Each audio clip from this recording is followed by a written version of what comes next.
On this episode of the Oklahoma Breakdown with Eichert and Lehman, we jump right into local college football news with Bob Stoops, Roy Williams, and Josh Heupel being on the College Football Hall of Fame ballot. We discuss the entire situation at Oklahoma State with Chuba Hubbard and Mike Gundy. We break down the big national stories in college football, more players speaking up, Iowa parting ways with Chris Doyle, and the official approval of the 6-week preseason plan. We wet the beak and talk some sports gambling, give you our winners and losers of the week, and let you know about a big event coming to Guthrie this weekend in Keeping It Local. As always, we finish with your Twitter questions. Please download and subscribe to the podcast, rate it 5 stars, and write us a good review. Follow the show on Twitter, Instagram, Facebook, and YouTube. Just search Oklahoma Breakdown on any of those, and you'll find us. All right, our man Michael Hosty will kick this thing off. It's time for the Oklahoma Breakdown.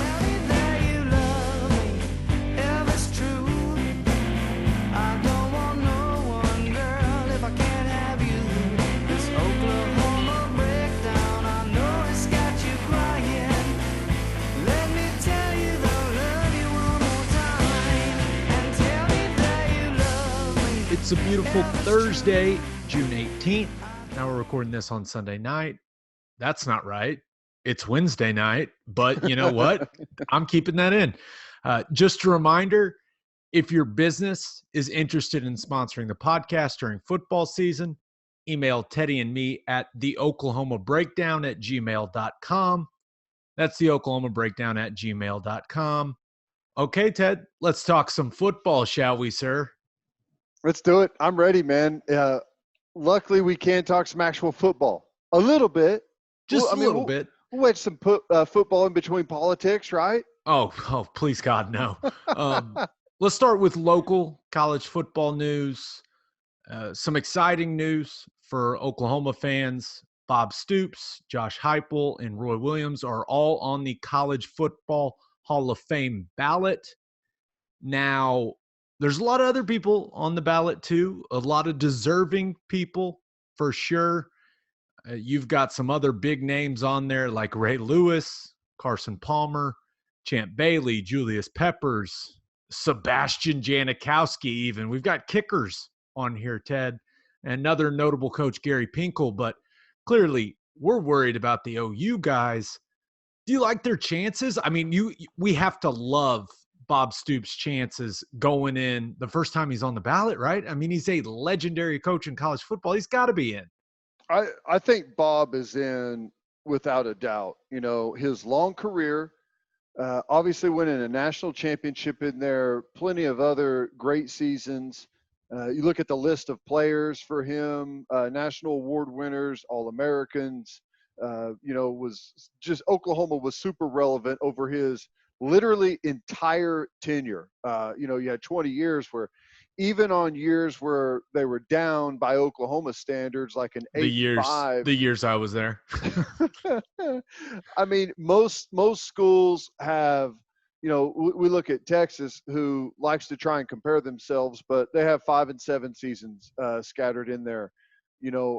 Bob was just unbelievable. Even during what we would call the low years, still were, a lot of those seasons started off as like number 1, number 2, at least top 5 in the polls. So super relevant. And, coach wise, if we're picking between Bob and Gary Pinkel, I mean, come on. Right. I mean, with all due respect to Gary, did a pretty good job there at Missouri, but it's not even close in my opinion. But dude, the list of players is like pretty much right there knocking on the door of some of the best to ever do it at their given position. I mean, it's crazy. Yeah, it's certainly a crowded field. I do like Roy Williams' chances eventually. I mean, when you look at the resume, Nagurski Award, Thorpe Award, unanimous All-American, a lot of people forget that Roy Williams finished number 7 in Heisman voting his junior year. Should have been a lot higher than that. He was that dude. But how much do you think having an elite pro career factors. And remember, Roy played a long time Mhm. in the NFL and made a lot of money playing in the NFL. But a lot of people don't remember his NFL career that vividly, right? Even though he was a really, really good NFL player. So I feel like sometimes that really factors in to voters' minds, maybe than it should, Ted, because this should just be about what you did on the college football field and not what happened in your NFL career, which is probably a perfect argument for Josh Heupel as well, right? I mean, Heisman runner-up, national champion. A lot of people I know associate Hype with his coaching career, especially with how things went at OU. But you got to remember, this guy was AP Player of the Year, Walter Camp Player of the Year, Sporting News Player of the Year, Big 12 Player of the Year. I mean, he won all kinds of awards, but his was in such a short period of time, right? He had a solid junior year there in Norman and then had that special national championship season. So I don't know if he had a long enough run of success at OU to make it, but it was a good reminder that Josh Heupel was one hell of a football player. No, he was. I think a lot of the times Josh Heupel unfairly gets compared to the quarterbacks that we see at Oklahoma the last 3, 4, 5 years. Whenever you look at the numbers, because we remember at the time Oklahoma's offense just kind of burst onto the scene. We're coming from the wishbone and the option stuff to all of a sudden airing it out, and he's setting all these records left and right. People are going crazy, but you look back on the numbers now and they're like, okay, those are decent numbers. So I think it's unfair to view it at the same time. That was a new offense. There was very few people across the country that were running it. Obviously it's been built on and built on and built on, and they're bringing in different type of players to run through those offenses now. So I don't think it's fair to Josh Heupel to compare him statistically to some of the guys that have been at Oklahoma or just in college football in general recently.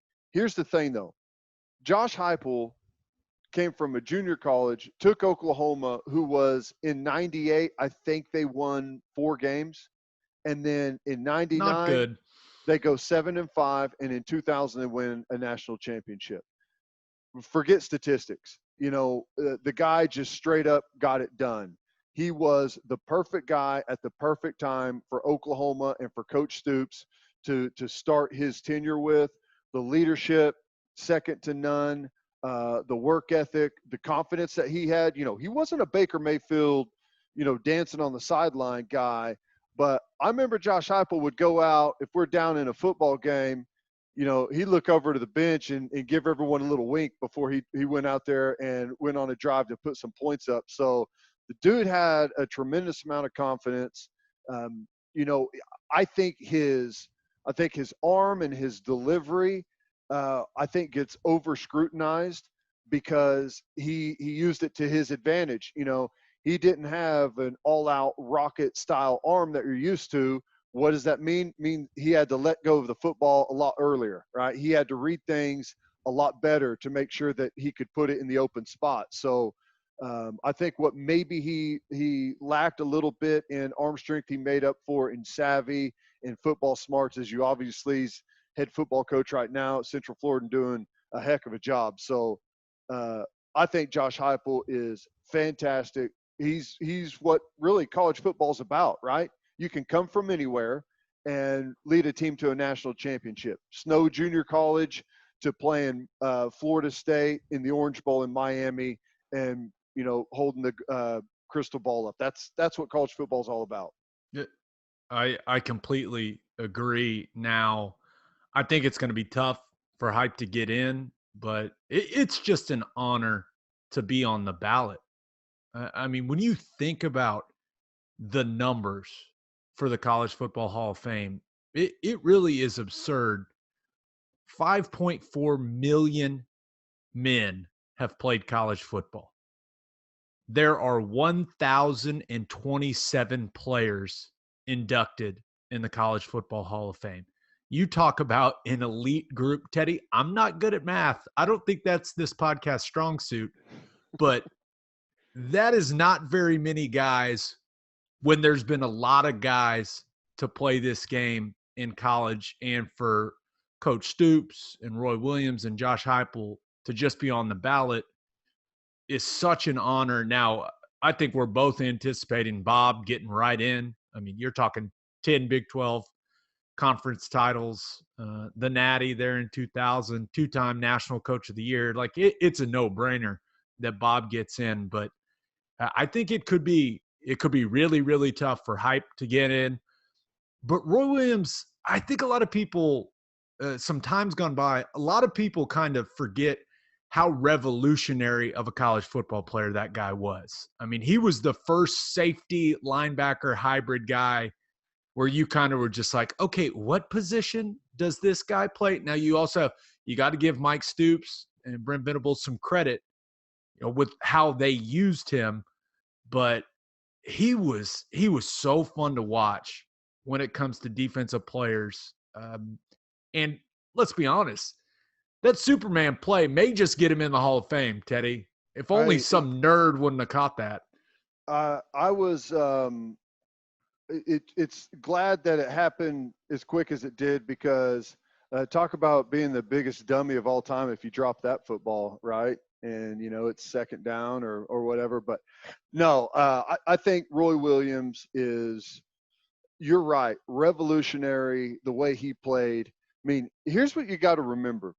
So in Roy's era, 2000, 2001, and this is more specifically 2001, not as much in 2000, but, college football was still very run heavy, very pro style. Nebraska was still running the option. Kansas State running a lot of option stuff, a lot of power I. So you had big, heavy personnel in. In 2001, we almost exclusively played every formation grouping with nickel. And the benefit that gives you, the versatility that gives you against all these different packages, whenever you can stay in nickel for all of that stuff, is just it's extraordinary. Because what people always want to do is they want to get you on play action. Well, you've got a great cover guy there that's also maybe your best run stopper, run player on the edge, an unbelievable blitzer, just a physical force on the edge. Whenever you can keep him on the field in an attack position at all times, because what else would you do? Like, if you're an offense and you want to take Roy Williams out of the game, what do? You go heavy, right? You make him where he's back there playing strong safety and you run away from him the whole time. They couldn't do that. We'd stay in nickel and keep him up there on the edge, because we had the ability with him that he was good, physical enough to play it at nickel, but still good enough to cover guys. So it gave us a ton of leeway to do a bunch of different things. And the other thing is we had good depth behind him at safety that afforded us the ability to not have any holes when we kept him at nickel. So just the things that he did was unbelievable. And by the way, special teams player, 2001, he's the best football player on the team. It's not even close. And he's on 3 special teams units. He's on punt, he's on kickoff, and he's on kickoff return. He was on kickoff return? Yeah. Oh. Listen to this. So I went through this the other day. I had this in my notes from a long time ago, and we were talking about Roy Williams, and I went back and found it. I was watching a 2001 replay of a game at one point. I don't remember who we were playing, but listen to this punt team. The left wing was Andre Woolfolk. The left tackle was Trent Smith. The left guard was Jimmy Wilkerson. The right guard was Brandon Moore. The right tackle was Rocky Kalmus. The right wing was Roy Williams. And somehow they let me on the field at personal protector. Is that a punt team or what? That's a solid punt team right there. Yeah, talk about that. That's back when all the good players played on special teams. Things have changed just a little bit. Here's the other thing too is, we weren't very good on offense. So every single yard mattered. If you're going to give up 7-8 yards on a punt, that could turn into a field goal. So it was played a little bit different defensively because of how lacking, I guess is a way to say it, our offense was. Yeah, that's one way to put it. Just a reminder, when it comes to the College Football Hall of Fame, players are eligible 10 years after the last season that they played in college football. They had to have received a first-team All-American honor by an organization that the NCAA recognizes, which leads me to something that I've harped on before, but it is an absolute joke that Teddy Lehman is not in the College Football Hall of Fame. Oh, I know you're please. not going to defend yourself, but you were that dude. They don't just give the Butkus and the Bednarik to anyone. I will officially, once again, start my Teddy Lehman to the College Football Hall of Fame campaign.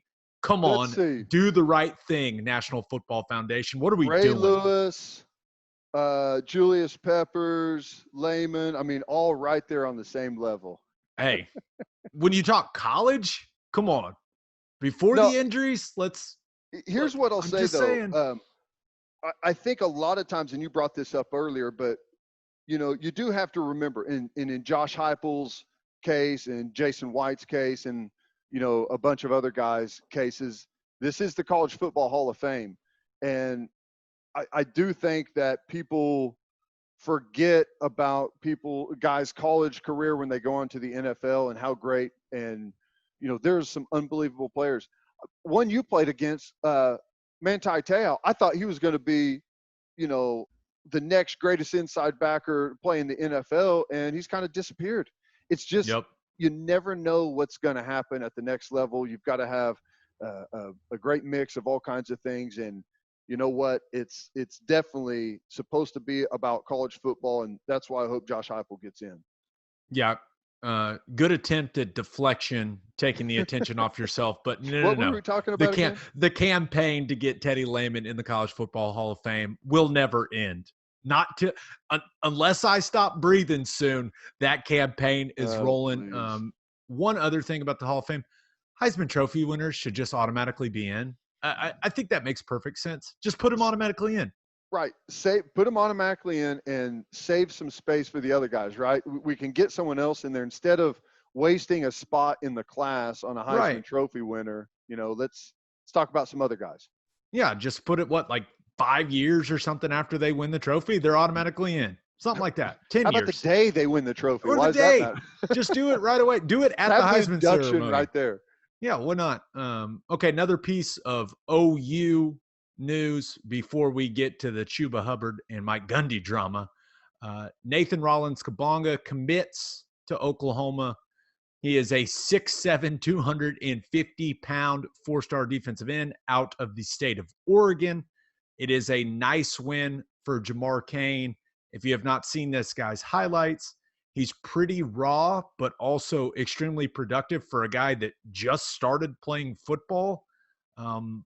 You look at it, he was committed to play basketball at Washington State, so clearly has some athleticism to him. And Lon Kruger told him he's got a spot on the basketball team if he wants it. So let's give an assist to old Lon there, doing some cross recruiting there for Lincoln Riley. But Rollins-Kabonga, I mean, this guy looks like he can be a dude. He's got the physical tools, Teddy. No, he does. And a couple of things. I guess Grinch and company were serious whenever they said they wanted to physically change the size of this defense, right? Because look at the guys that we've started to recruit. There's some giant players that they're bringing in here. So I thought that was interesting. And also, did you read what Alex Grinch said to him? It's one of my favorite recruiting quotes I've seen in a while.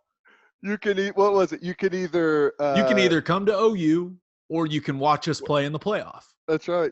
It's that simple. And it reminded me of Switzer, where he used to say, you can come to if you come to Oklahoma, we're going to win a national championship. If you don't come, we're going to win a national championship. So pretty good there from Alex Grinch.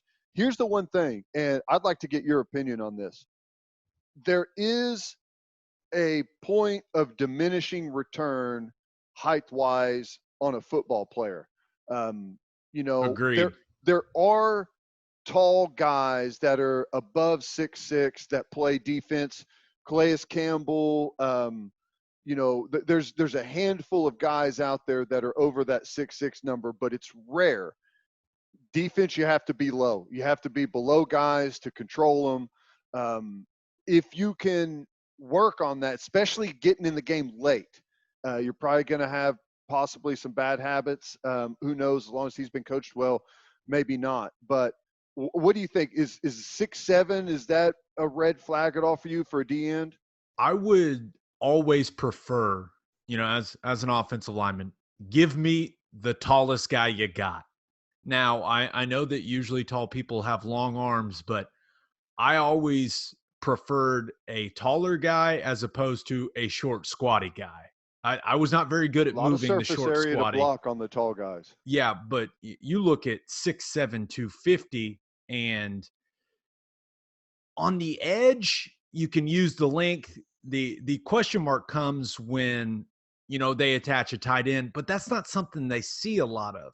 Right now, I know that the kind of the H-back tight end position has made a comeback, very prevalent in the Big 12. But you get a kid 6'7", I'm sure he'll get up to 265 in no time, and you let him use that length, and you just really coach pad level into him.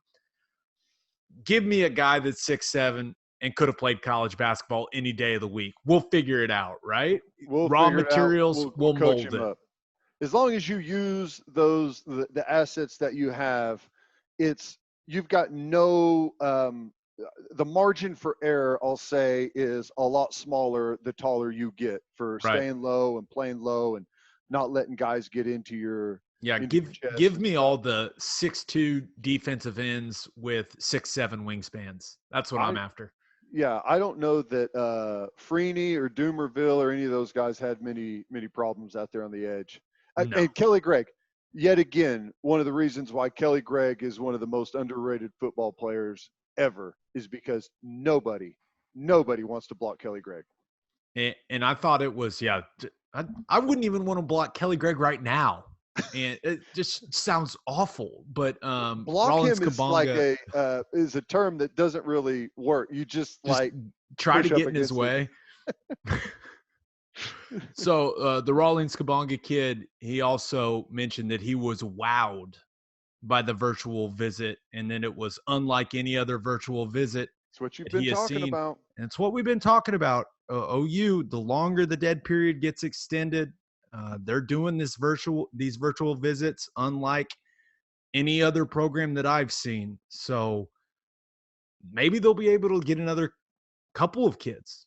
We still got some players out there, especially defensively, a couple of 4-star guys that they feel like they've got a decent shot at. The defensive back here in the state of Oklahoma, the Beggs kid, and some guys out there on the West Coast, Arizona. So there's still some. I know their class is constantly improving, but there's still some pretty big name players out there that they're waiting to see if they can swoop up. Yeah, no doubt. But seems like Alex Grinch is certainly targeting a different type of athlete for that speed D. Now, let's move on to the drama of the week. And it has been an absolute roller coaster in Stillwater the last couple of days. Chuba Hubbard, Mike Gundy, an OAN t-shirt, and all hell broke loose, Ted. We had Chuba's tweet saying he's not doing anything with Oklahoma State until things change. All his teammates back him up. Then there's this awkward video of Gundy and Chuba where Chuba's the one that apologizes for the way you went about it. And then they do this weird dap up, bro hug. I don't know what they were going for. Let's also not forget it's coronavirus season still. In light of today's tweet with the t-shirt I was wearing, I've met with some players and realized it's a very sensitive issue with what's going on in today's society. And so we had a great meeting and made aware of some things that players feel like that can make our organization, our culture even better than it is here at Oklahoma State. And I'm looking forward to making some changes, and it starts at the top with me, and we got good days ahead. I'll start off by first saying that I went about it the wrong way by tweeting. I'm not someone that, has to, tweet something to make change. I should have went to him as a man, and I'm more about action. So that was bad on my part. But from now on, we're gonna focus on bringing change, and that's the most important thing. Then there's another tweet where he's saying, don't get it twisted. I'm still pushing. And then it all gets topped off with the Gundy apology video. I had a great meeting with our team today. Our players expressed their feelings as individuals and as team members. They helped me see through their eyes how the T-shirt affected their hearts. Once I learned how that network felt about Black Lives Matter, I was disgusted and knew it was completely unacceptable to me. I want to apologize to all members of our team, former players, and their families for the pain and discomfort that has been caused over the last 2 days. Black Lives matter to me. Our players matter to me. These meetings with our team have been eye-opening and will result in positive changes for Oklahoma State football. I'm a man. I'm 40. I have been waiting with great anticipation to record this podcast just to hear your thoughts on this entire situation. What the hell just happened in Stillwater? Well, you had the intersection of all kinds of different stuff meet up at the absolute wrong time. Gundy has kind of worn his politics on his sleeve here over the last year and a half, maybe 2 years, and he's waded into those waters. There's no doubt about that. And whenever you do it, it comes with a big risk. You obviously have a chance at offending fans, offending players, offending bosses. So it's something that you just don't see a whole heck of a lot with football coaches. Typically, they play it right down the middle. You don't hear a whole lot one way or the other. Most coaches, you may be able to guess what way they lean, but you just don't know. And quite frankly, in a job like his, that's the way it should be. Now, as far as the first video with Chuba and Coach Gundy, I'm no body language expert. You'll have to tell me. But did Chuba want to be there? Did he look like he wanted to take part in that video? I mean, that dude looked like he wanted nothing to do with that whole situation, and I don't blame him. But I will say this, and Chuba apologized. Now, he didn't apologize for what he said. He said he just went about it the wrong way, but he had to hold Gundy accountable, right? That's kind of a mix of a couple different statements. He did it on Twitter instead of face-to-face. It seems like he regretted that. I don't know if he regretted that all by himself or if there was some encouragement to lead him to feel some regret. That's kind of how I was reading the situation. But I think, and this is going to sound bad because I was always a let's keep it in the locker room type guy. I think the way he went about it was the most effective way. And I know that sounds bad because it's not bro code or guy code or almost against the code of a football team, even in my mind. But it got so much attention because he took to Twitter. It would not have had the same impact on the country, on the program, on the fans, if he would have just had a face-to-face conversation with Mike Gundy. It wouldn't have been a big deal. We probably wouldn't have even known about it, Ted. And instead, He puts a tweet out there, says, I'm not doing anything. And it was the most talked about story on the planet. I mean, you wouldn't even have known the coronavirus existed. Unfortunately for Gundy, it was Monday, right?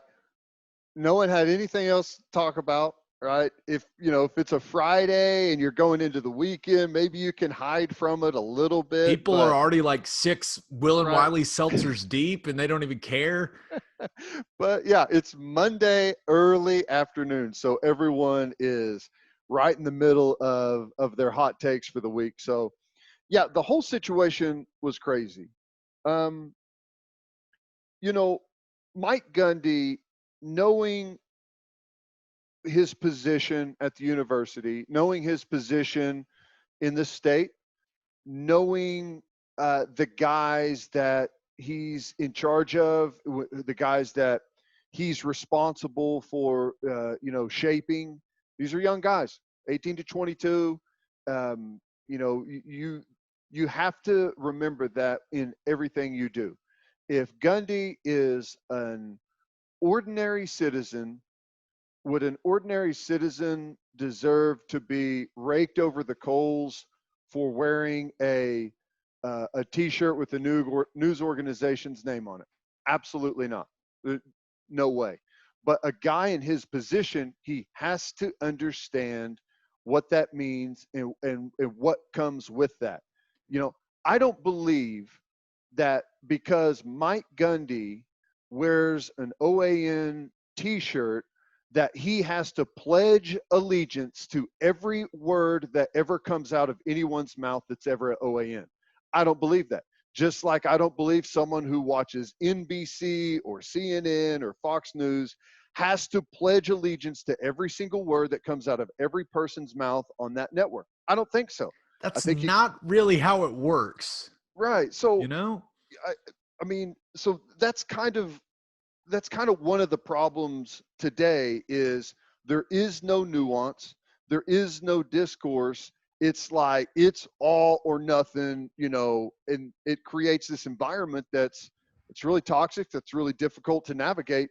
But back to the fact that Mike Gundy is a $5 million a year coach in charge of a bunch of young men, a figurehead at the university, the face of a university, the face of a program, absolutely can't do it. And I do think it's funny. A lot of Gundy's quotes recently have been about how social media is the worst thing in the world. It's destroying the world. It's ripping everyone apart.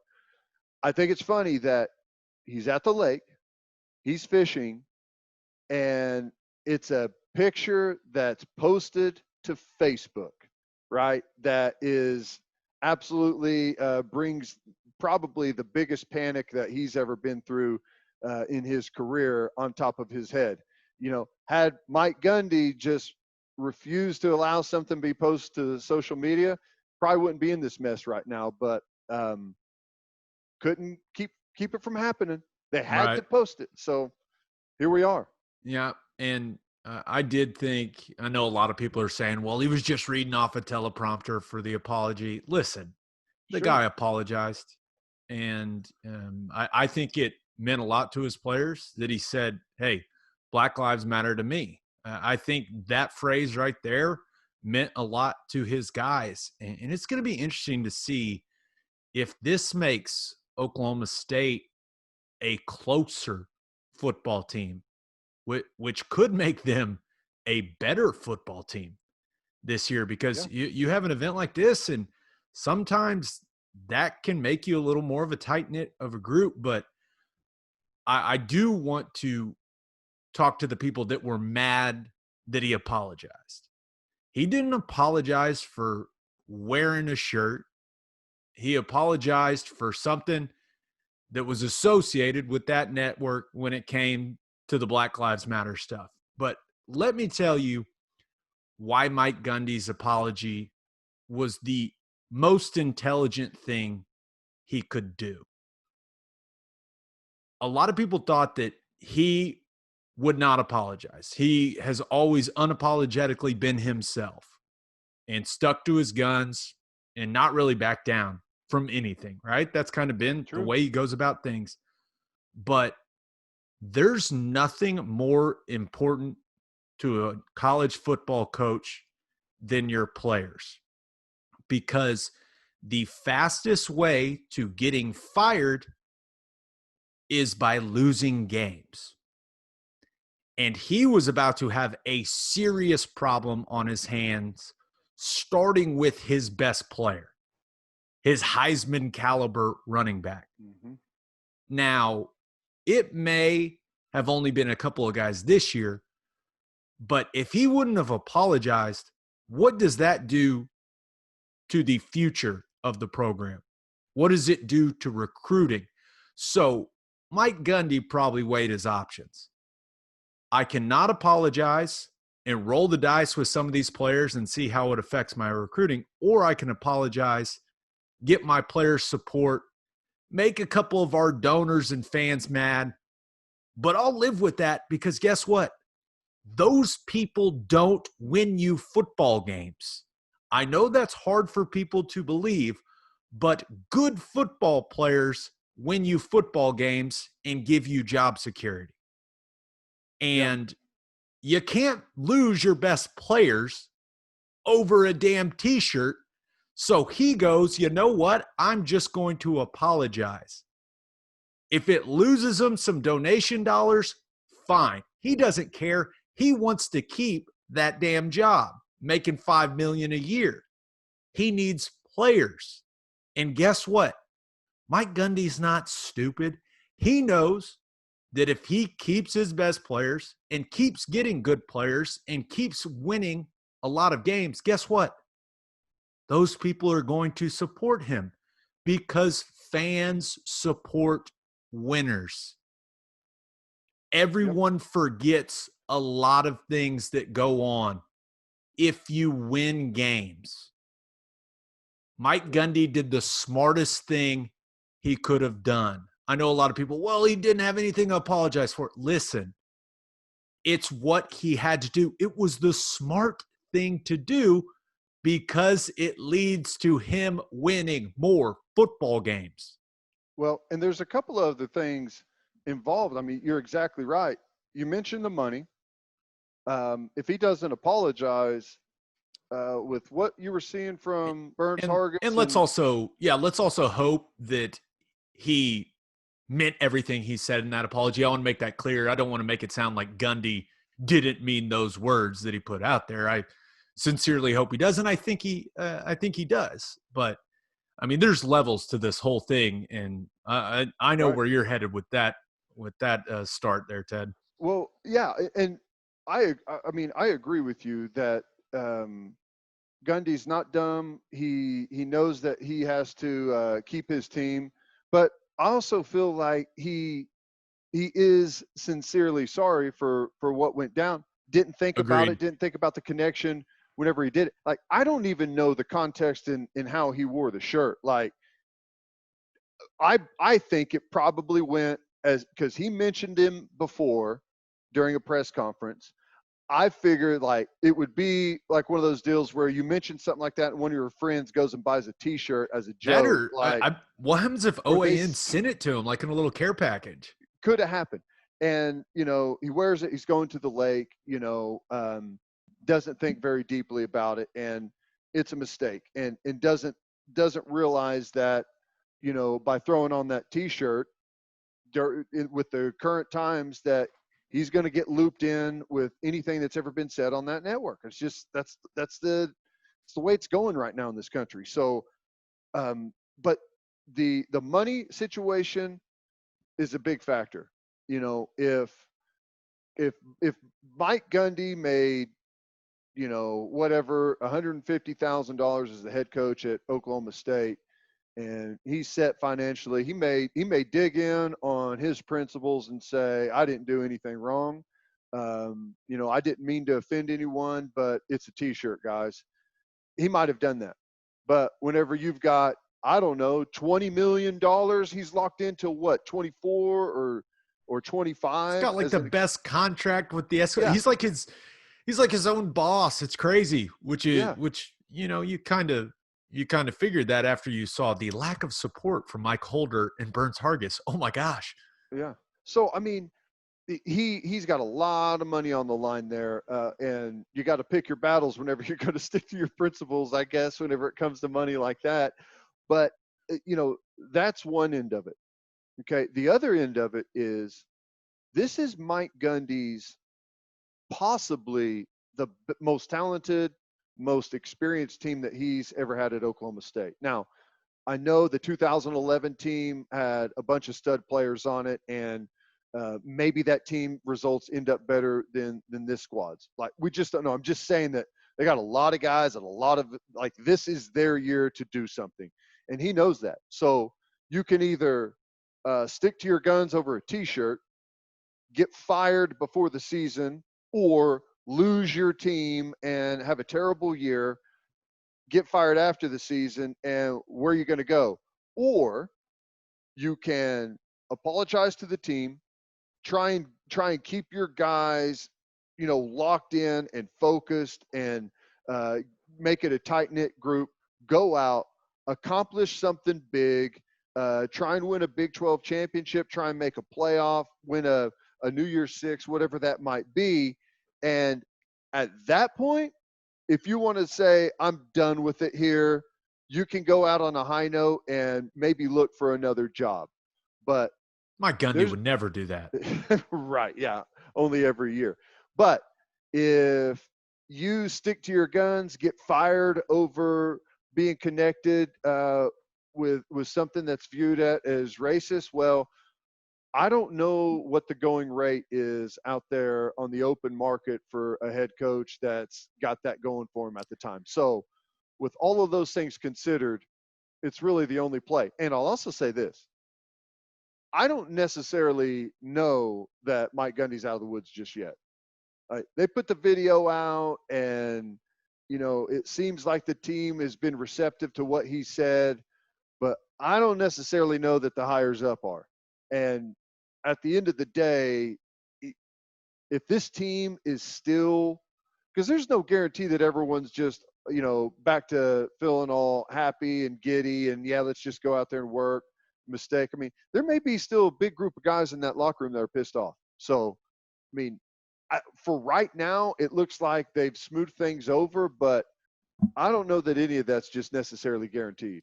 Yeah, and plus you've got the Alfred Williams story kind of recirculating now, him reiterating that, back in, 1989, when Oklahoma State was playing Colorado, that Mike Gundy used the N-word a lot in that game, allegedly, according to Alfred Williams. So that is making its rounds again on social media. So pretty interesting week for Mike Gundy. And I know that they've been talking about changes taking place in that program. It's going to be interesting to see what those changes look like. I don't know if we'll know. I guess only the guys on that team and in that locker room will know if things actually change. But on the campus, I mean, Burns Hargis comes out and says that and all indications point that Murray Hall there in Stillwater is going to get renamed because it's named after William Murray, who was an advocate of segregation and Jim Crow laws. And we're seeing this all across the country, Ted, that if those people that those buildings are named after have connections to slavery or segregation, that those buildings' names are getting changed. And it seems like that's going to happen in Stillwater. So you're already seeing the effect kind of this entire situation going on. Yeah. And I mean, it's really interesting. I'm fascinated to see where this battle goes, because college football players are across the country are realizing that they've got a lot of power, right? That they can, because of the times, because of what's going on, they can get some things changed that they've wanted to change before.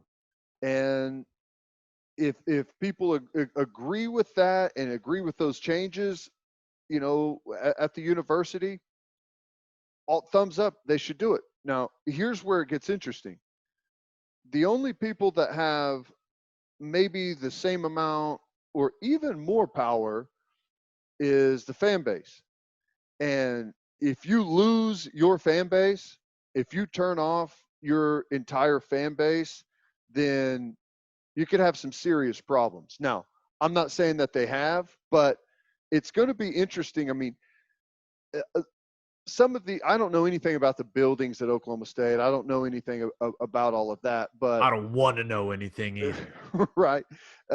But some people hold those buildings in high regard, and the traditions and the history, and feel like that just because the building is named after a guy who, whatever his beliefs were at the time, doesn't mean like we connect that building with racism, and we're trying to embolden that here. So a lot of people feel that way. It's interesting to me how this is going to play out across the country at some different places. This is Oklahoma State. We're talking about the stuff at Texas last week with changing the name.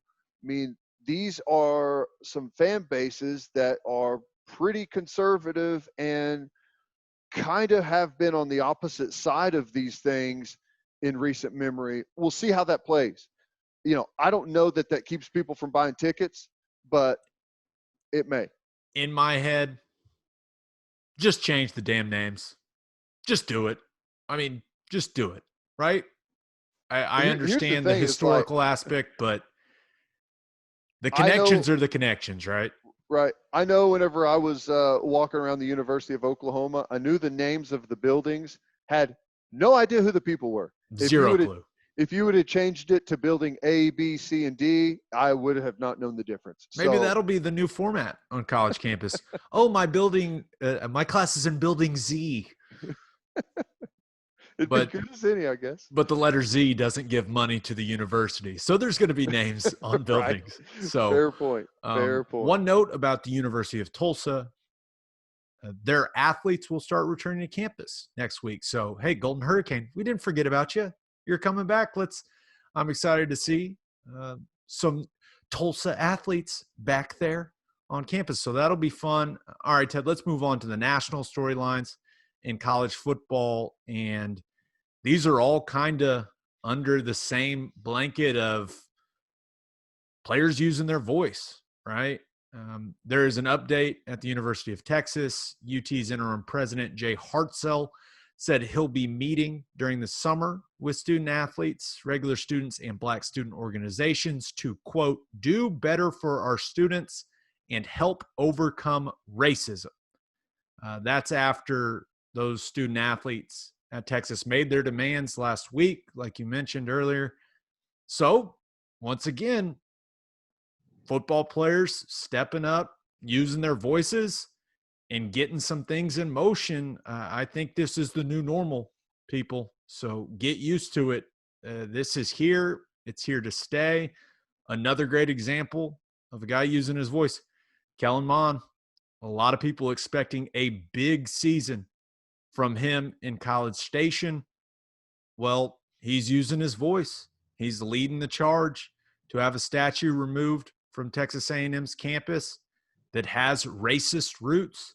So this is a common theme, Teddy, and it makes all the sense in the world that these guys, once they learn the history of some of the buildings or some of the names that these buildings have on them, or these statues, once they learn the history, they're not going to like some of these things. So they've become very vocal.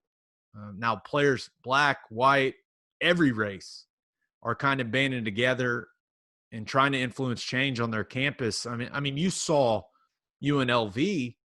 I mean, they're headed in the direction of changing their mascot. They removed the Hey Reb statue. I don't think they're going to be the Rebels for very long, Teddy. So, I mean, players have realized the power they have, and if there is some sort of racist connection, whether it's a building or a statue, I think I think a lot of this is going to change. I really do. I think that there's a ton of momentum right now in the country for this stuff, and there should be, right? You don't want your student athletes on campus looking at a statue of some guy that was really a proponent of slavery and segregation.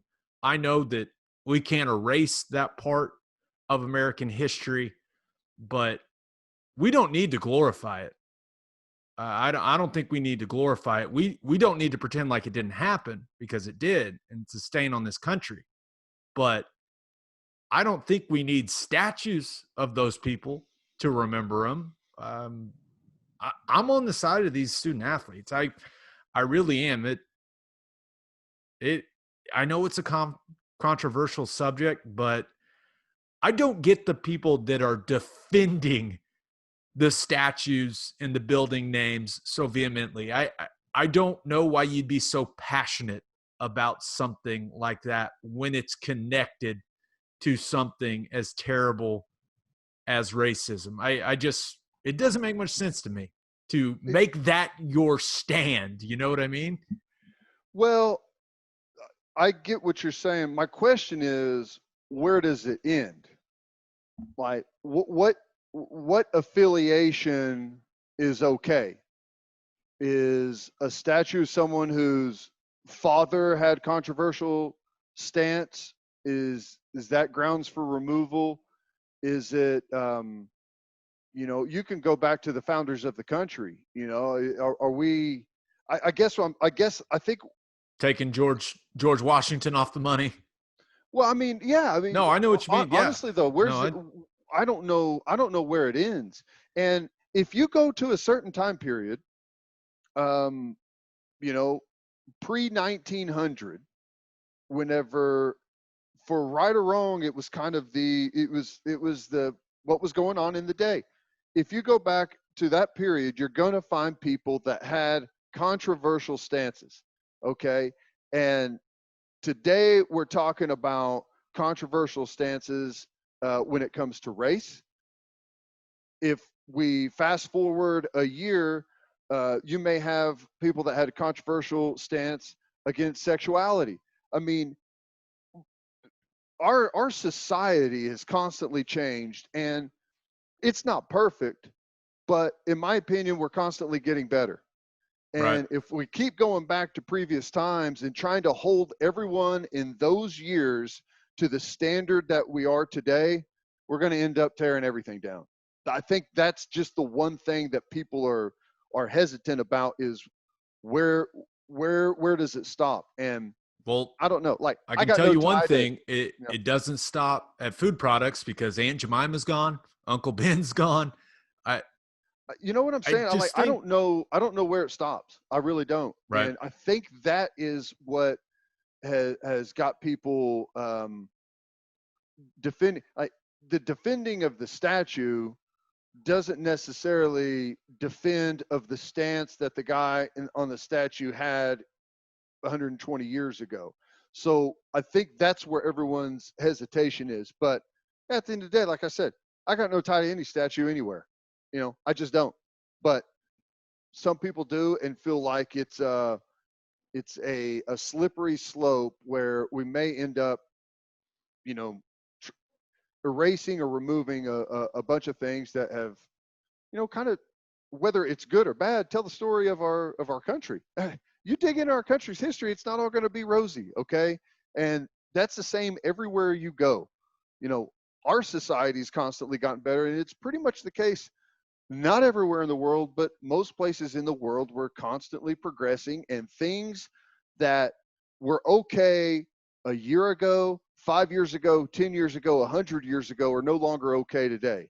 And I don't know that going back and removing things changes that progression, but we'll see where it ends up.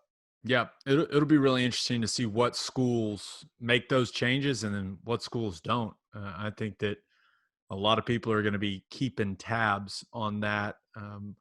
Another big story in the national scene of college football: Chris Doyle has reached a separation agreement, which is just an absolutely hilarious way to phrase it. He's reached a separation agreement with Iowa They're going to pay him $1.11 million to go away, and he gets health and dental benefits for him and his family for 15 months to go away. So we saw a ton of former Iowa players and even current Iowa players come out and say that, you know, he had done things that they felt were racially insensitive, that were, you know, comments that were driven by race, and we knew they had to do something. We discussed whether Ferentz would be the one to go. We didn't think he would, and no surprise here, right? You don't put up with this kind of headache for a strength coach. You just don't. So you cut him his check and move along, and you don't sue each other. There you go. Everyone wins. I want to be a fly on the wall, though, for those negotiations and see, you know, how we ended up on 15 months for the health and dental, right? I mean, is that what was really holding up all the negotiations? It's like, how strong do my teeth feel right now? I sense something coming down the line. But, hey, I'll tell you, as a strength coach, $1.1 million to resign after spending 20 years at a place, he's probably walking away, you know, not feeling good, but not feeling like he's been totally destroyed. So I don't know. I guess good for all parties involved. Iowa was able to separate themselves from him pretty easily. Coach Ferentz came out and with a pretty stern stance on the whole deal, and hopefully they can move past it. You know, that's the only thing is you try and get past it, try and get someone else in and move forward. Interesting to see what happens.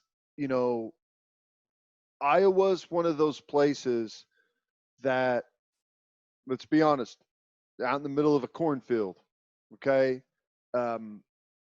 You can't, and they've actually recruited really well this year. You can't really have many hiccups without losing all of the momentum that you've got. And this is a bit of a hiccup for them. They've separated themselves. Hopefully it doesn't cost them. But the other part of it is, you know, Gabe, whenever you've got a strength coach that's been there 20 years and is ingrained in that team's culture and the way that they do things, it's not just let's hire another guy that knows how to, you know, pump up people's biceps. Yeah, it's not and how it works. Even a guy that was under him, right? An assistant. I think they ended up going with an assistant that was been there a long time. I could be wrong, but yeah, it's hard to replace a guy like that in your program. Now, I don't think it's going to be impossible, but the bottom line is, even though Chris Doyle clearly offended a lot of players at Iowa, he also developed a lot of 2- and 3-star guys that ended up going and playing in the NFL. So I've got a great NFL pipeline. Great pipeline. Especially on the offense and defensive line. So someone's going to have to fill some big shoes when it comes to the strength development and the toughness development. I have a feeling they will go about it a slightly different way than Chris Doyle did. And that's a good thing. But yeah, there's no doubt with the way that they've developed players there in Iowa City, it's going to be difficult, but they have to do it because they're never going to get 5-star kids at Iowa. They're just not. So they got to find a strength coach that can do things similarly from a physical development standpoint that Chris Doyle did. And then one last story in the national scene of college football, the 6-week model, Teddy, the preseason model. We've talked about it a lot on this podcast. It is official. It was officially approved by the D1 Council on Wednesday. And here is a little reminder of the breakdown. Some minor tweaks in the approval. So July 13th, required workouts will start for college football players. That's 8 hours of strength and conditioning and film, but you can't do more than 2 hours of film. So technically, you can go all strength and conditioning for 8 hours and do no film, I think, is how I understood it. And then July 24th, we'll start the enhanced training camp. Remember, that's 8 hours of strength and conditioning. 6 hours of walkthroughs and then 6 hours a week of meetings. So that's that 20 hours, 8 of working out, 6 walkthroughs, 6 of walkthroughs, 6 of meetings.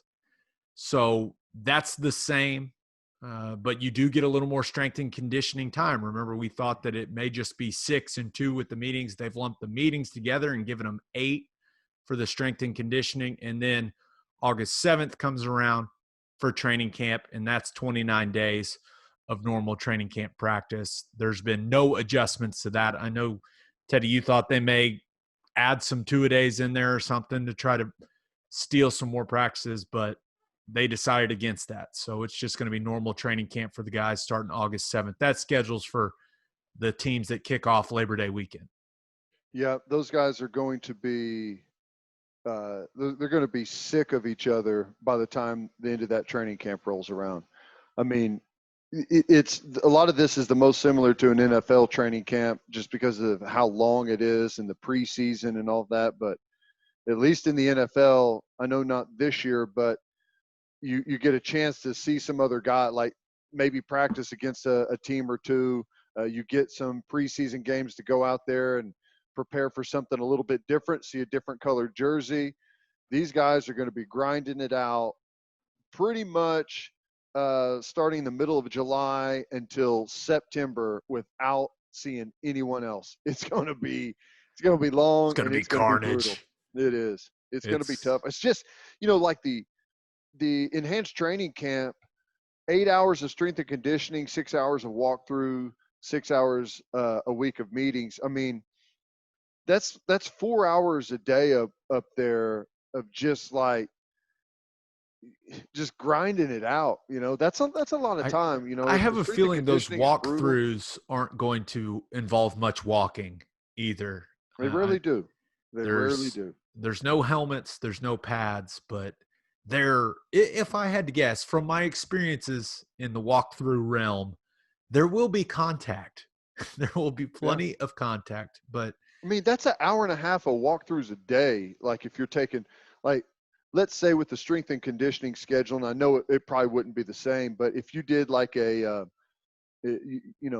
Monday, Tuesday, Thursday, Friday, which is a lot of people do. I mean, you're talking about 2 hour strength and conditioning workout, hour and a half of walkthrough, and an hour and a half of film. Oh, you are much kinder than I would be as a college football coach. Remember, this is me putting my head college football coach hat on. We missed all spring ball. Guys, we're walking through Saturday morning. You're not doing anything right Friday night. And that's a good point because they only have to get 2 days off in that 14-day period. So you would assume they'll get 1 day off a week, right? Yeah. That day off is going to be Sunday, or some people may even do something messed up and give them the day off Monday. So that way you got something on Saturday and Sunday, so the kids can't go out on Friday and Saturday night. Yeah. Just saying. I mean, there's not going to be anyone in town on any of these campuses, really anyway. They'll find something, Ted. There's no doubt. But, I mean, I think that's a great point where they're going to be worried about these guys anyways and where they are, who they're hanging out with, making sure they're social distancing. Those liability waivers that all these kids are having to sign, or the pledges, whatever the hell you want to call it, that's one way to ensure that they adhere to it is you say, oh, yeah, walkthroughs at 7 a.m. Saturday morning.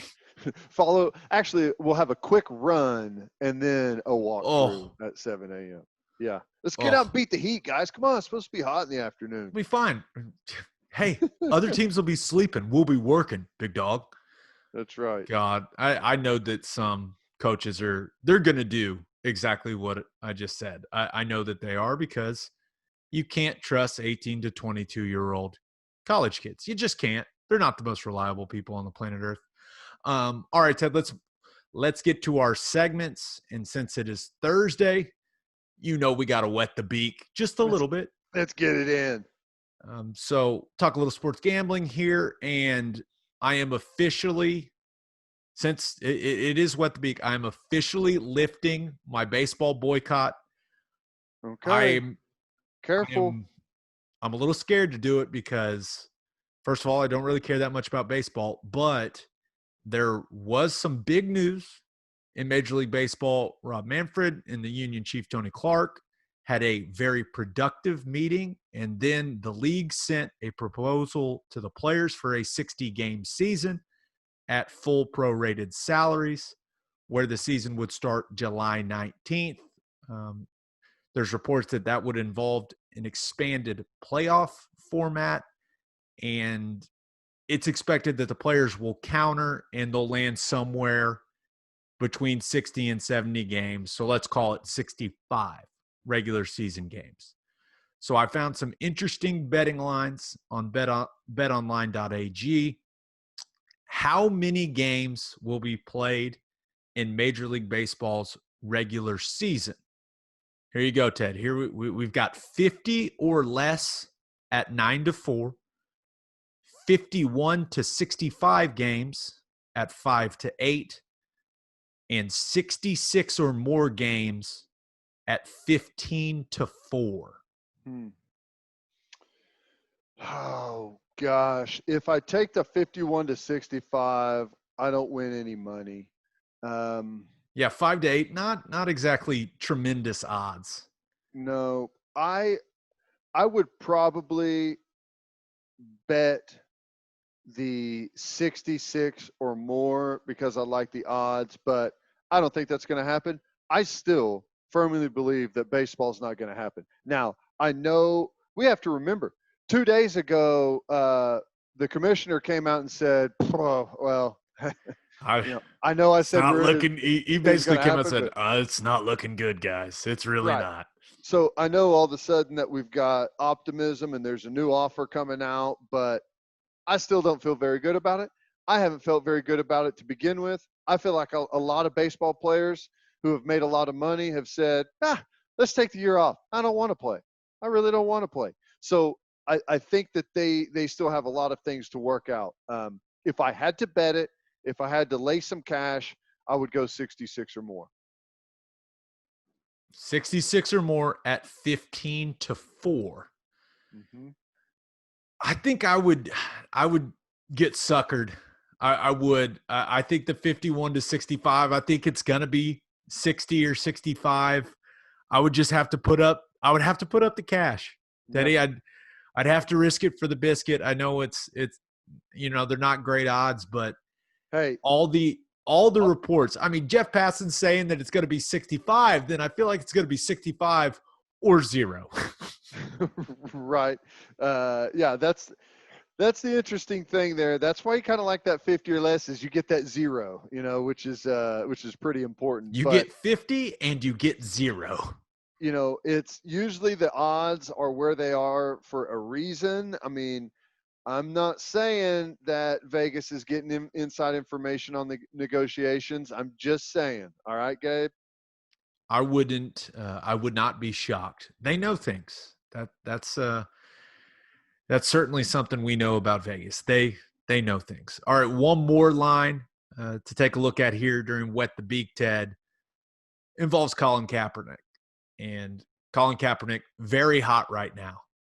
In a lot of discussions, whether it's sports coverage, political coverage, Kaepernick's everywhere. But there was an interesting line on betonline.ag that said, will Kaepernick sign with a team before week 1 of the 2020 season? Yes is at plus 200. No is favored at minus 300. Now, let's not forget Anthony Lynn's comments, the head coach from the Chargers, who said that teams would be crazy not to have him on their workout lists. Also, we saw Kyler Murray say he's going to kneel for the anthem, which puts another prominent quarterback in a similar position to what Kaepernick was doing years ago. So, do you think Colin Kaepernick's going to play NFL football this season or be on a roster before week 1? Yes, plus 200. No, minus 300. I think it's a virtual certainty that he will be on a team before week 1 of the season. Is he going to make it? Is he going to make the final roster? Is he going to play a snap of football in the regular season? I don't know about any of that, but he's going to get signed by a team. When you've got the commissioner of the league Yeah, that happened. Openly saying that he needs to be signed to a team, then someone's going to do it. I mean, someone's going to do it for sure. Now, let's not forget, the guy hadn't thrown a meaningful pass in a football game for over 4 years, okay? So it's been a long time from Kaepernick. 4 years is a long time. Michael Vick went to prison and came back and Fair point. was pretty damn good. The reason I do think Colin Kaepernick is going to get signed, money. I think that if a team signs Colin Kaepernick, they will sell an incredible amount of merchandise. They will sell a ton of tickets. I think it's a good business play. Which is completely opposite of last time. Right. Whenever owners didn't want to lose half of their fan base by signing them. I mean, it's a bottom line business. It's about money. And, you know, before it wasn't worth the risk of pissing off half your fan base.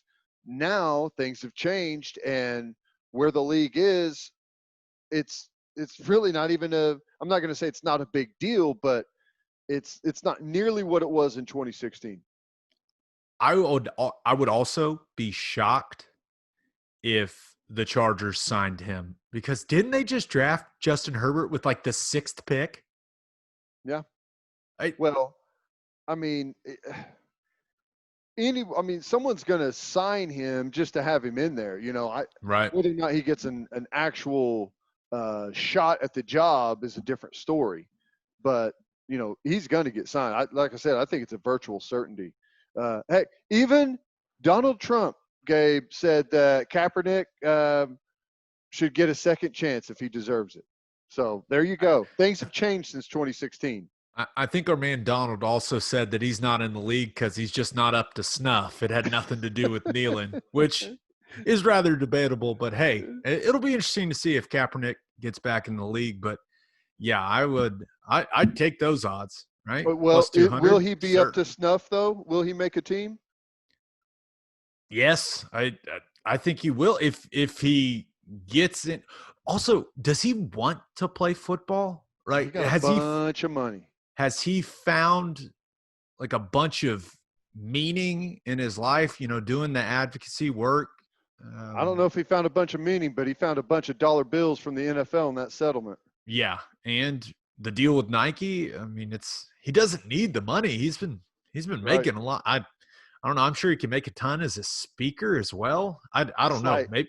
I mean, I like football and all, but do I really want to go work through training camp to be the second team quarterback somewhere? Now, I know that the economy is where it is, and, you know, there's people that are in a recession, this whole thing, but how much money can he make just off speaking engagements in a year? I mean, we're talking millions of dollars, right? Yeah, I mean, yeah, I guess I'm trying to think, you know, I bet teams would have him in, like college teams always have motivational speakers. Businesses like to have motivational speakers in that are tied in from the sports world. And yeah, I mean, I think he would. I don't know. I would assume that he'd be able to rake in some cash just going and speaking in front of large crowds. It's just a guess. I could be wrong. Now, here's the other thing. Like, I know we're in a different position than we were the last time around with Kaepernick, but you know, he's had a pretty hard stance on a lot of stuff, like where he sits on some things. So, I mean, I don't know how willing he would be to go in and even speak to some of these places. You know, it's a good point. He's had some pretty serious stances on where he lies on really the country as a whole. Yeah, we'll see. We'll see, but give me the yes at plus 200. Oh, I there's like no that doubt. bet. No doubt. Ted, let's move on to our winners and losers of the week. Like our man Toby Keith says, we got winners, we got losers. Ted, who you got as your winner of the week? I'm going with the horse racing fans. I mean, does anyone even realize that we've got the first leg of the Triple Crown coming up this weekend? We've got horse racing is back. The ponies? The ponies. How about that? Huge horse racing fan. I'll be honest, I don't have a really in-depth knowledge of this year's field. I just came across that it's going to be back. I had forgotten all about it. This is the wrong. We just time of did a the year sports for the gambling horses. segment, and I didn't even mention it. So, yeah, Right. I forgot about it too, bud. But I came across it, and I'm like, dude, we're back with horse racing. I'm actually pretty excited about it. You know, it's just one more thing. We're slowly kicking off some of these things where it feels like we're getting back to normal a little bit. But the sports calendar this year is the strangest thing ever, and it's going to continue to get worse. It's just going to be jam-packed, like July to December. By the time things like get sorted out with baseball, we're going to have like college football playoffs, NFL playoffs, and Major League Baseball playoffs all at the same time. That's going to be I mean, that is going to be exhausting. It's going to be exciting, but as a sports fan, it's going to be exhausting. If I have to not watch one, I'm choosing baseball, of course. Right? Yeah, I've made that choice, unofficially pretty much every year of my life. So probably be the same this year. Now, if they would have started playing baseball like a month ago, I would have been watching. I would have been all in. We all would have, Gabe, which is, back to. They missed a golden opportunity. What is Rob Manfred? That guy's going to get fired so fast, right? They missed a golden opportunity, and they're going to end up doing about what they agreed upon in March. And they missed all this time where nothing else was happening. They could have been playing baseball. Amazing. Oops. Yeah. All right, Ted, who you have as your loser of the week? I'm going with Kyrie and Dwight Howard. Now, I don't know a whole lot about their stances on what exactly they've been saying, but I know that there's been some players and some former players that have been hammering these guys. Did you see Ed Davis from the Jazz talk about Kyrie and Dwight Howard? He said, I know Kyrie, as a superstar that's made hundreds of millions of dollars, has said that he's willing to give all his money up to do things right. But would he really do that? I don't think so. And it's easy for Dwight Howard to say what he's saying from his $20 million mansion in Atlanta. But there's a lot of players in the NBA who need this season just to get by, to make ends meet for the people that are dependent on them. So I think the NBA, some of those guys are saying to the superstars, shut up, let's go play some basketball and make some money, make what we can. That sounds an awful lot like a professional football league that we may have participated in, Ted. That's right. Exactly right. And the report that, and who knows if it's true or not, that Kyrie Irving allegedly suggested that the Nets just start their own league. When I saw that, I was like, oh, gosh. Oh, what are we doing? Well, hey. I would love to see his plan. I would love to see his business plan for the new league. I'm intrigued, but yeah, that didn't help anything, which is why he probably jotted it down on a napkin while he was smoking a joint or something somewhere whenever he hatched his plan to let's just start our own league. I got it, bro. Which, hey, own league. If you could get every superstar in the NBA to agree to walk away from, some of them have $45 million a year contracts to go just do it on their own. Play in a league that has no corporate sponsors and no TV deal. You'd probably be able to strike some really good deals, but probably not the able deals to get the some NBA stuff going. But you'd have to get everyone, not a couple of guys, not half of the guys. You'd have to get everyone in order to get that to work. And then, and you're not getting – I don't know if Kyrie Irving knows this, but you're not getting LeBron James because this just in, LeBron James wants to own an NBA team. He's not Well, going to abandon the NBA. and he's also chasing legacy, and I don't think being a MVP and a champion of the Kyrie League holds the same weight as it does winning the NBA championship like Jordan did and all the guys before him that he's trying to catch their legacy, right? It doesn't seem to have the same weight. The best part of that entire story is that supposedly Kyrie Irving, once that leaked out on Twitter, he left the group chat, which is incredible. Which is amazing. Now, who knows if any of that is true? I like to think it's true because that'd be hilarious. I mean, it'd be so damn funny. All right, my winner of the week, Ted, NFL Pro Bowlers. Now, this just kind of flew under the radar a little bit with everything going on. It's kind of Mike Gundy's fault, honestly. Mm-hmm. But the 2021 Pro Bowl is not going back to Orlando. Where's it going? Vegas, baby. The Pro Bowlers in Vegas. Now, there's going to be a series of community and charitable focused events directly benefiting the Las Vegas community that will take place during Pro Bowl week. I'm sure the players will strategically be placed in between the slaughter. I assume you're going to see an unbelievable amount of hungover NFL Pro Bowlers at those charity events, and some of them will probably miss them. No longer do the best players in the league have to go to Orlando. It was cool when it was in Hawaii. Orlando, meh. Vegas, oh, hell yeah. These guys are going to go insane. You may have to put them in the loser section too, because I know you've heard some of the stories about the Pro Bowl and the bar tabs and the restaurant tabs and what goes on. I mean, so I thought Vegas about could that. turn your lights out on a expensive dinner and a expensive bar tab. There's no doubt. But in my mind, I thought of that. I was like, okay, where have you spent the most money on planet Earth? Yeah, probably Vegas at points in time. I think a lot of people have been in that situation. But then I was like, you know what? They'll probably have sponsored events where they're getting like unlimited alcohol and stuff for free. So I don't think the dent is going to be as bad as you may think. I think there's going to be a lot of freebies in there. I could be wrong. You may be Now, right. Here's the thing, though. There's no free strip clubs. I'll say it. That's true. I'll say it.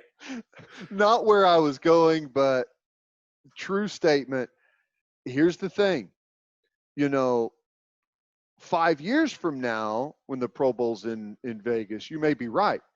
But these big money millionaire ballers are going into Vegas whenever they've made zero money for the last 4 months and just barely starting to make a little bit now. They're going to do everything they can to bang these guys over the head while they're there. That's a great point. I don't. They may not get as many things comped as I am anticipating, but we'll see. Maybe next year, if they take enough from the 2020 Pro Bowl class, then maybe the next year's class will get a couple of freebies. Yeah, well, we'll see. But Vegas Pro Bowl, it seems like an absolute perfect match. I like it a lot. Now, Ted, my loser of the week, Woj. And this man rarely takes L's, but Shams had all the scoop on the NBA, and Woj was nowhere to be found. I mean, Shams had everything, the NBA bubble details. He talked about the hotels, that the places that they're staying is based on seating. He was telling us the Grand Destino, the Yacht Club, the Grand Floridian, which is where the Thunder are staying, which I've been told is very, very nice. But then he's talking about the 24-hour VIP concierge, the Players Lounge with all kinds of games, pools, barbers, mani-pedi people, because you got to take care of your nails if you're a professional athlete. You also get to write that stuff off fun fact, yoga instructors, a dedicated culinary team from Disney. Talk about movie screenings. And then a little bit of talk of DJs and comedians, and Shams is putting all of this out there, and still nothing from Woj. And then Shams gives us the game day schedules for guys, the safety and security protocols. He even tells us about the snitch hotline, Teddy. Shams is telling us you can snitch on other people. And Woj, silence. I couldn't believe it. Shams scooped the whole thing. Woj has got to be my loser of the week. I've never seen a bloodbath like that. It's painful. It's like the 92 Dream Team going and winning the gold and leaving Isaiah Thomas at the house, right? I mean, it's the changing of the guard. It's like when Jordan went in and beat Magic for the championship. I don't know what you do at this point. It's almost painful to watch, quite frankly. I was stunned. I was like, look at Shams just murdering this man on Twitter. Are we sure that he's okay? Has anyone done a welfare check yes, recently?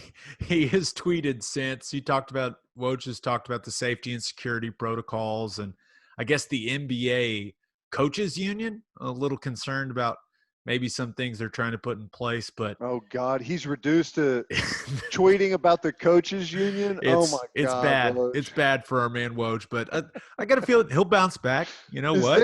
Who's the best breaking news guy in the G League or the D League? Come on! Don't disrespect Woj like that. Too hard. Okay, fair enough.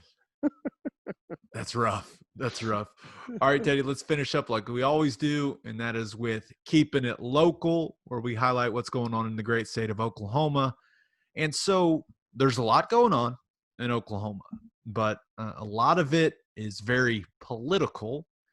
So I was kind of like, you know what? We can talk about some of these coronavirus numbers increasing. We can talk about the Trump rally in Tulsa and what people are going to attend. Are they going to wear masks? Are they not? Are there really going to be 1 million people there?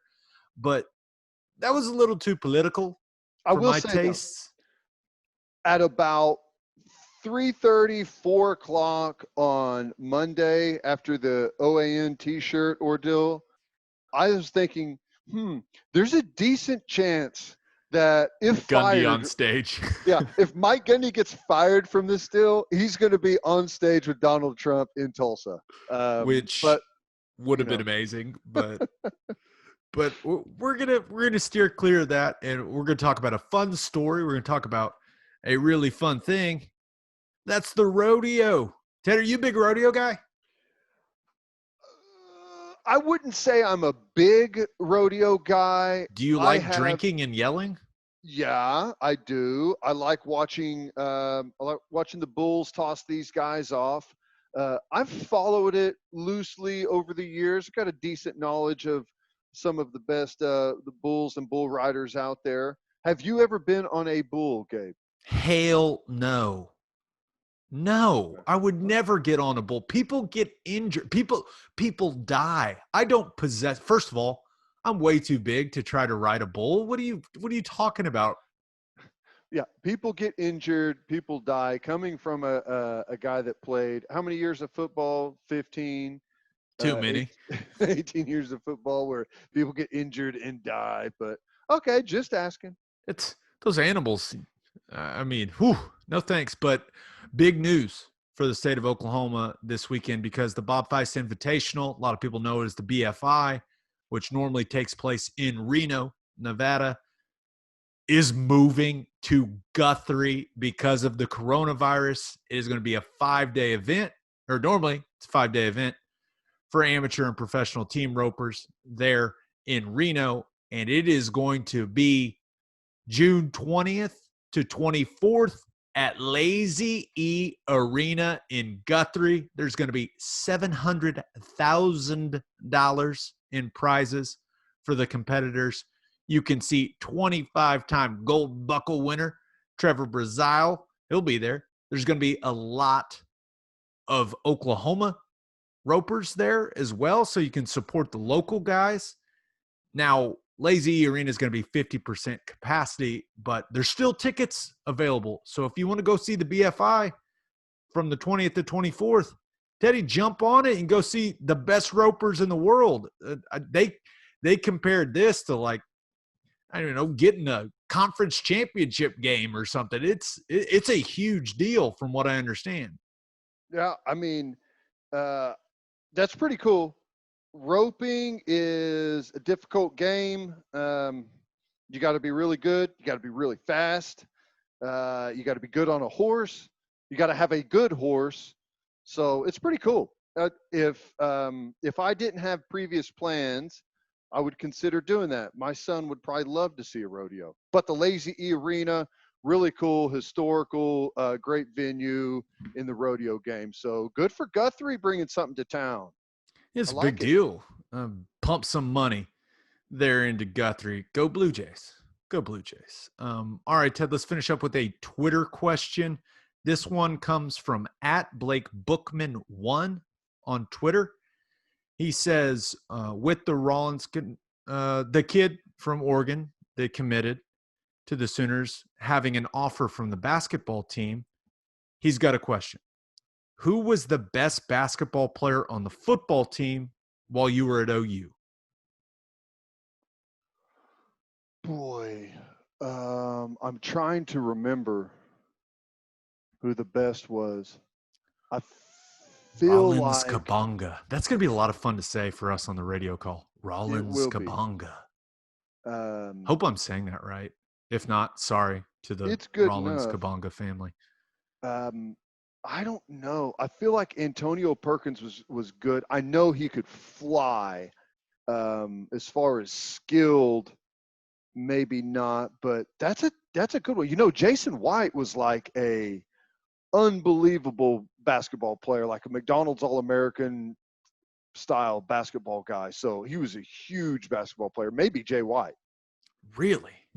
I think mine's kind of random, but Jazz Reynolds was a really good basketball player. We played against each other in AAU ball growing up. He played there in Houston, and he was always really good. I know we went to the HOF to play a lot. And then Jordan Phillips, surprisingly good basketball player, skilled for a big man. I mean, for a 300-plus pound guy. He would be tough to handle down on the low block and in the paint. Yeah, see, that wasn't his game, though. He was like, I'm a shooting guard. He kept it on the perimeter. He's a big guy that felt like he was a guard. I mean, you know how it goes. But, yeah, those are the two that immediately come to mind. I'm sure I'm forgetting. I think Broyles was a really good basketball player, but I'm not sure I ever saw him play. I could have just made that up. I don't really remember. But I remember Jazz being really good, and I remember Jordan Phillips having some skill for a big fella, and I think he did some pretty good things there in the state of Kansas in high school as a basketball player. So that's the best we got. I mean, those are our answers. Final answer. I'm gonna have I need to come back to this at some point with Jason White's credentials on the basketball court, because I know he was really, really good, but I feel like he was like, I know he made some of those, whatever the national All-American teams are, I think. That's impressive. I had no idea. Get the research team on that, and we'll bring it up next time Jason White comes up. Sound good? Okay. Good talk. I love it. Get the number crunchers on it. All right. Well, Ted, episode 17 in the books. We'll have a new podcast that'll drop Monday morning. Just a reminder, you can hear Teddy from 2 to 6 on Sports Talk 1400. You can hear me on SiriusXM Big 12 Radio, channel 375. You can also sponsor the podcast, so hit us up at the Oklahoma Breakdown at gmail.com if you're interested in a sponsorship. We hope you all have a great weekend. And until next time, we appreciate y'all for listening, and do what you always do, Oklahoma. Take care of each other.